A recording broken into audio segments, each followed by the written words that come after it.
तर शिवसेनेत प्रवेश केल्यावर खासदार संजय दिना पाटील यांनी मोठा दावा केलाय। मी तिकीट मागण्यासाठी गेलो नाही तर उद्धव ठाकरेंनीच मुलीला आणि मला उमेदवारी दिली असं संजय दिना पाटील यांचं म्हणणं आहे। माझ्या कार्यकर्त्यांना अपमान होत होता, वारंवार सांगून एक दिवस 2 दिवस 4 दिवस ज्या दिवशी मी प्रवेश केलाय 7 वर्ष झाले असं वाटलेलं खासदार झाल्यावर तरी जरा मान सन्मान देतील, पण काय नाही, तसंच चाललंय। त्याच्यामुळे पर्याय नव्हता। शिव्या खाऊन खाऊन आता लोकांच्या शिव्या देतात, ऐकणार आहे लोक त्या शिव्या चालतील, त्यांचा अधिकार द्यायचा, पण जे लोक देत होते त्यांचा अधिकार नव्हता शिव्या द्यायचा। मैंने गया था कि मेरे को पार्टी में लो, मेरे को आमदार खासदार की दो, आमदार की दो। उन्होंने मेरे को बुलाया था, मेरे को पहला 2014 में भी बुलाए थे।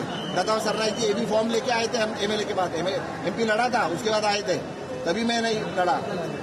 हाँ, मैं गया नहीं था उनके पास, क्या मेरे को पार्टी में लो, मेरे को सीट दो, इसलिए मैंने जब उन्होंने बुलाया भी, मैं जिस दिन एबी फॉर्म जब आमदार की का टाइम खत्म हो गया 3 बजे फॉर्म भरने का, उसके बाद में गया प्रवेश में। नहीं तो ऐसा लगेगा कि आमदार की खासदारकी के लिए और टिकट नहीं मिला, उसके बाद गया मैं।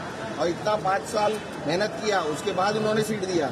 ऐसा नहीं है, देना चाहिए था किसी को भी सीट, मेरे को क्या है, मैंने मांगी नहीं थी सीट, क्या मैं गया उसके लिए गया नहीं था आमदार की खासदार की, मेरे को मेरे कार्यकर्ता के लिए मैं गया था पार्टी में।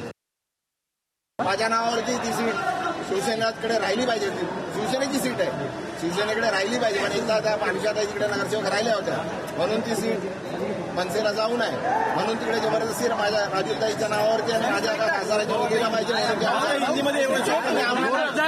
जिकडे आम्हाला पाहिजे होतं, जिकडे ज्या सीट आम्हाला पाहिजे होत्या हे माझ्या कार्यकर्त्यांसाठी पाहिजे होत्या, मुलींना अभिजित चव्हाण असेल, भांडुपला त्या प्रमुख त्या सीटवरून जो प्रॉब्लेम झाला, मामा मंचेकर आम्ही मामी होती, हा त्यांच्या मिसेसला सीट ना एबी फॉर्म दिला, एबी फॉर्म घ्यायला बोलवलं, एबी फॉर्म माझ्या हातात दिला, परत तिथं कोणाचा तरी फोन आला, तेव्हा त्यांनी सांगितलं बाबा संजय हात जोडलाय उद्धवजीने, तुम्ही हात जोडू नका, आदेश द्या।